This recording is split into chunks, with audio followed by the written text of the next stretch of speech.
How do you understand the chain of command, the relationship?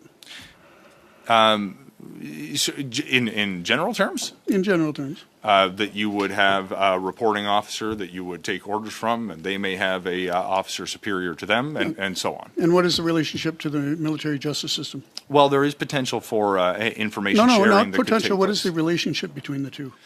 It condemns a number of women to being kicked out of the forces because they actually spoke.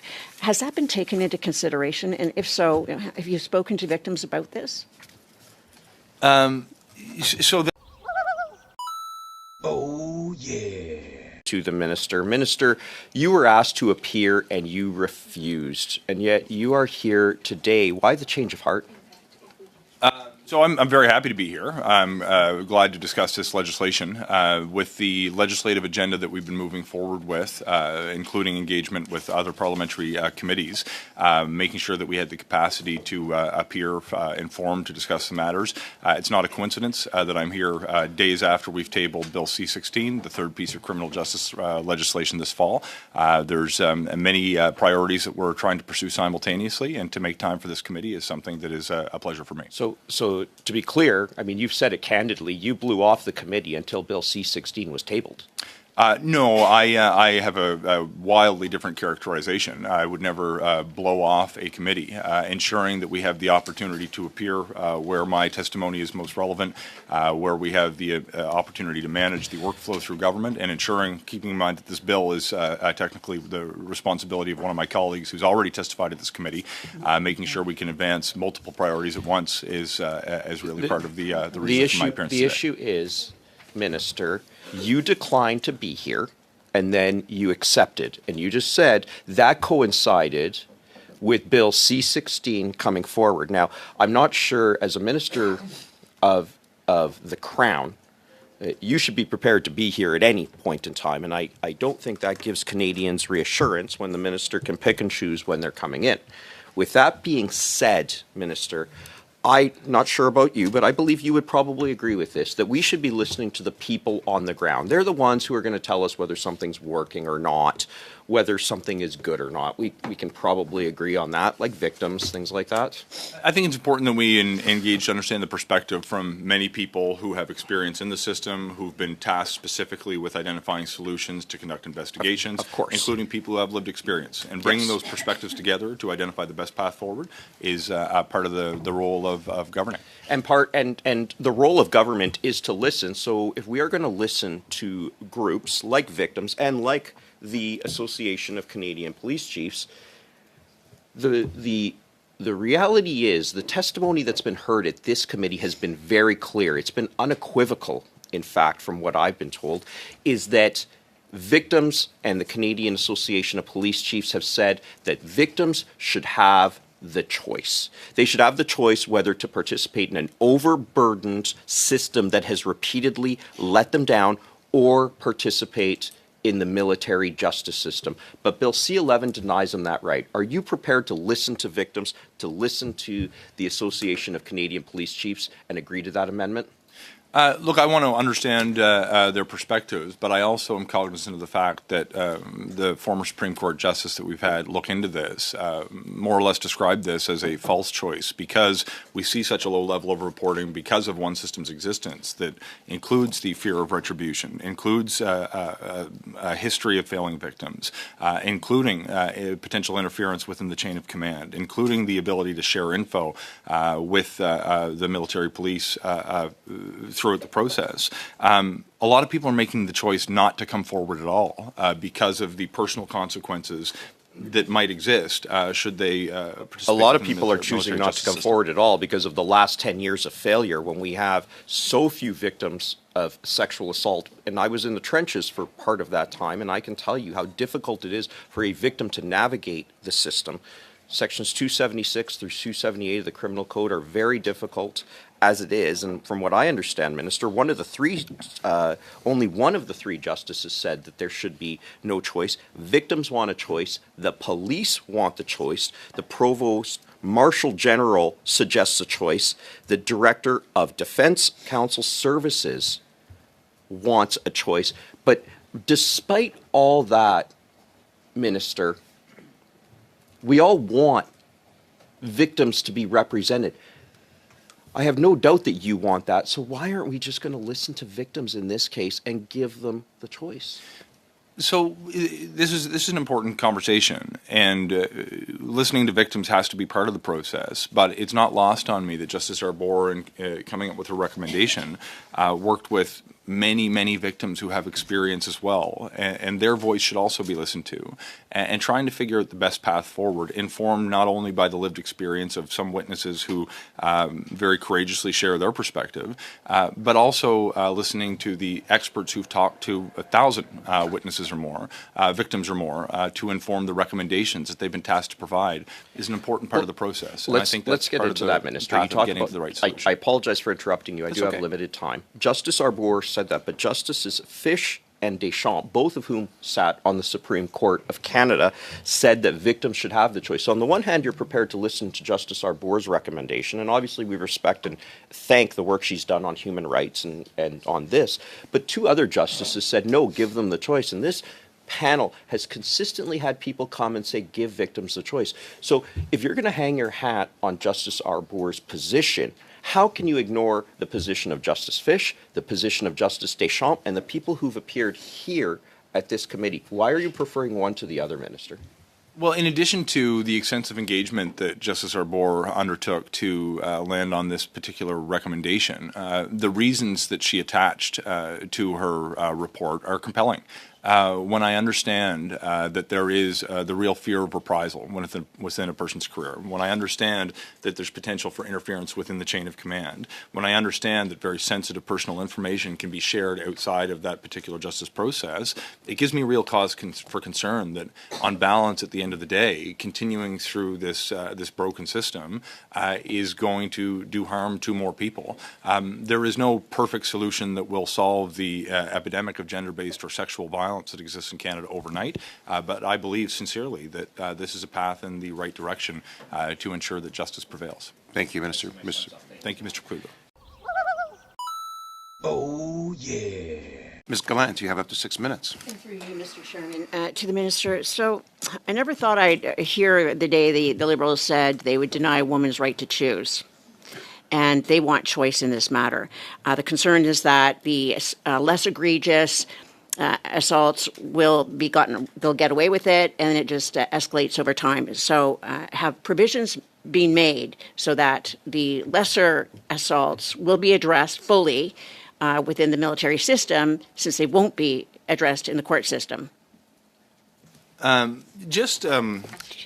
Before, I don't think it's necessarily appropriate to be trying to meld together conversations about women's reproductive rights and the different court systems. And more broadly, I just find I find this point very important that I made it several times. I don't think it's a real choice that exists today. Justice Arbour's position on this explained that the so-called choice being presented to victims is one, if they go through the military justice system, is one that has a culture where there is very serious fears of reprisals, personal consequences that could come to the victim in their life and career outside of the criminal justice process, the potential for sensitive information to be shared about their assaults. We've heard that from the witnesses themselves. So with that, recently we saw in the news that former General Denis Fortin was acquitted of what he was accused of. Had that taken place completely, if it had taken place in these actual civilian courts, he would not have the right to defense counsel, whereas the way it's handled now, they do. The people who are the accused are covered by military defense attorneys. So is there money going to be allocated to ensure that the people have the same rights and protection in having their court case defended as they do now through having the military defense counsel? Look, I obviously can't comment on individual cases, but it would go through the civilian context. This is not a scenario where different governments cover the legal costs of defendants who find themselves before the court. Actually, it is. But have you actually spoken or consulted with the Minister of National Defense prior to your introducing C-11 in the House? We had spoken on a number of occasions, and actually on an ongoing basis, because it's not just C11 that has concern for a common problem that we're About trying. C11, because you know, we all talk with each other, but did you specifically speak about C11? In combination with other bills, yes. Okay, so why hasn't the Minister of National Defense asked for your input on this particular bill? We're members of the same cabinet. We have input on each other's decisions in all instances. Okay.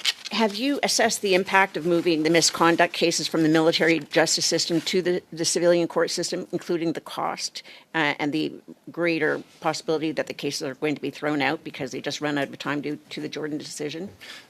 So we have considered, and when you look at the comparative volume of in the range of 100 cases annually in the military context compared to tens of thousands of complaints that are made publicly in the civilian context, the incremental difference for the system is not great, although the impact on the individuals is obviously of a significant magnitude.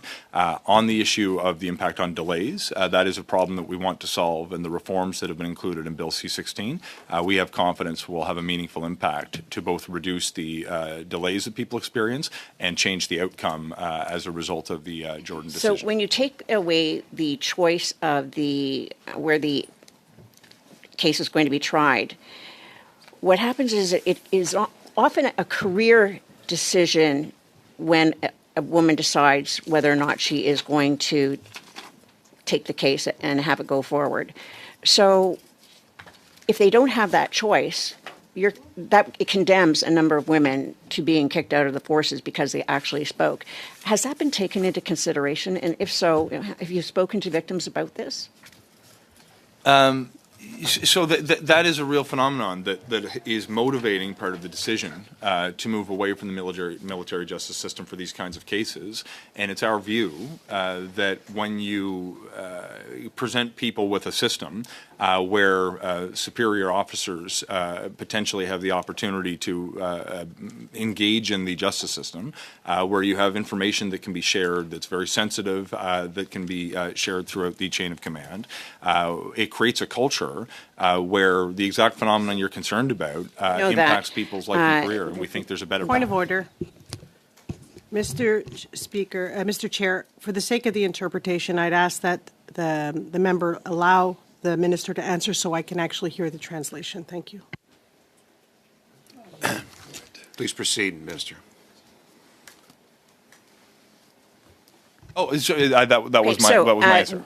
With that, when they have the chain of evidence, we've heard several situations where the chain of evidence was the evidence was thrown out because they didn't trust the chain and that it was secure that all the way through. So, what in C11 ensures that any investigation, initial contact with a victim, will be preserved in such a way that it won't be thrown out of court?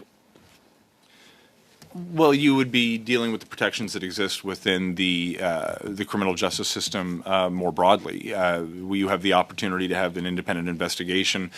You have the opportunity to have the independent crowns who are going to be laying charges, be moving through the criminal justice process. And that system, in my view, being separated from the military justice system, being separated from the military chain of command, has a greater degree of independence than currently exists within the military system today. Still the transfer, and it's in the transfer of one system to the next where the evidence may be thrown out. So are there provisions in the bill to take care of that? Yeah, but this who actually is going to be running the investigations will matter here. And when you have the ability to have the investigation to exist in an independent context, I have a greater degree of faith that the path forward will be an improvement in a civilian context. Than Even if it happens in theater? Ms. Well, there's a difference between what may happen inside of Canada and outside of Canada, and that is an area that may be helpful ground for this committee Or to an study exercise, further. yeah. Thank you. Ms. Thank you, Minister. Do you have any military experience? No, I've not served in the military. Okay. Do you understand the difference between chain of command and the military prosecution system? I know that those are distinct concepts, but in this instance, there could be interplay. Well, not really. You've used the term within the chain of command, interference within the chain of command. How do you understand the chain of command relationship? In general terms? In general terms. That you would have a reporting officer that you would take orders from, and they may have a officer superior to them, and so on. And what is the relationship to the military justice system? Well, there is potential for information No, sharing. not that could potential. take What place. is the relationship between the two? So my concern is not just No, but I'm asking you what your understanding of the relationship is between the chain of command and the military justice system. Though there are distinctions, my concern is that there is information that can bleed between one and the next, and that the folks who act within the chain of command could have reprisals come to the individual who makes a complaint within the military justice system. Okay. Well, that's extremely tenuous given the relationship between the two of them. Are you aware that each case transferred to the civilian system has hundreds of hours of investigatory hours attached to it? It would depend on the specifics of the individual case, but it would be possible, certainly, depending on how far so when advanced you're the saying investigation we're is. transferring 100 cases there, it's as if it's nothing compared to the tens of thousands. It actually is. It's if you do the math, it's... I don't want to be understood to say that it's nothing. Every one of those cases is a big deal and is very meaningful, particularly to the individuals involved. The comparative volume is a factor that we should consider. And you have heard the Chief of Police of Victoria saying that they simply can't handle this without any resources. And I think that we would need to understand how to make sure that the civilian system is equipped to handle these, but some of the changes that we're making Make will sure improve by that. transferring money to them? Potentially through the training programs that I've discussed at this committee earlier, Okay, but but it's also not- by changing the processes to speed up the process of getting through trial and to avoid the consequences of stays for delay. Okay, I want to return to choice here. The idea that removing choice is a benefit to the victim, that to me seems to be one of the most paternalistic, almost mansplaining, that we shouldn't have a choice, in spite of the fact that every victim, that except for one that has turned up here, has said that they prefer a choice, that they would feel much more secure having a choice, that there are many incidences in which they may want to remain within the system. Furthermore, we heard testimony from the military justice system itself, both the prosecution and the defense and the Provost Marshal, that they have the capacity, that the culture has changed over the past 5 years or 10 years, that they are significantly more ready to prosecute these things in the military, if necessary, if the victim chooses to do that. I cannot think of a good... we seem to be going around in circles. You're giving us all sorts of reasons why you feel that this, in spite of the evidence and in spite of the testimony, are you prepared to maybe make a choice if you re-examine the evidence that victims should have a choice? Is that open in your mind at all, or is this a closed book? So the evidence that we've reviewed includes the report that was commissioned for the specific purpose of Several addressing reports, this challenge. many of which have thousands of victims. That's not the question. Are you prepared to contemplate putting choice back into this bill? My point of view, informed by the reports that were commissioned to address this issue, is that the system will be improved on the whole if we move the sexual offenses into a civilian context. You intend to remove choice?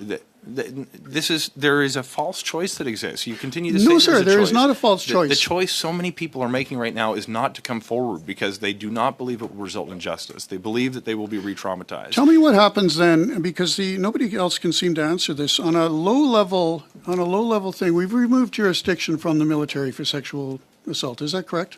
In C11? It says that we have. Yeah, I understand what you're saying. There's some unique context around the interim directive and the process that continues to exist today, but... That's correct. Yeah. And so a low-level thing, a pat on the bum, is not going to be prosecuted. Yeah, we've got that definitely from one of the justices that appeared here. 2 pats on the bum probably won't be prosecuted as a criminal offense. What does the victim do? How are you planning to change the culture in the military if all of the low-level stuff is simply ignored because the military doesn't have jurisdiction to deal with it? Well, I still think that it's important that you maintain a complaints process. To who? Well, it will depend on the context. Sometimes if there's a serious sexual assault, it could be a full-blown prosecution. Sorry, we're going to be wrapping up soon. Sherry, So that's it, Aaron. Like, share, subscribe. I really would appreciate your subscription. We're not going to try to sell you anything here. I'm not going to try to sell you a stupid sticker. Let's just learn about Canadian federal politics. That's it. Let's save our country. There's still time left. That's it. Thank you all very much for watching. We'll catch you in the next video. Again, I appreciate everybody that does subscribe and just watching the video. Share this with somebody if you really enjoyed it. We'll catch you in the next one. Ciao for now.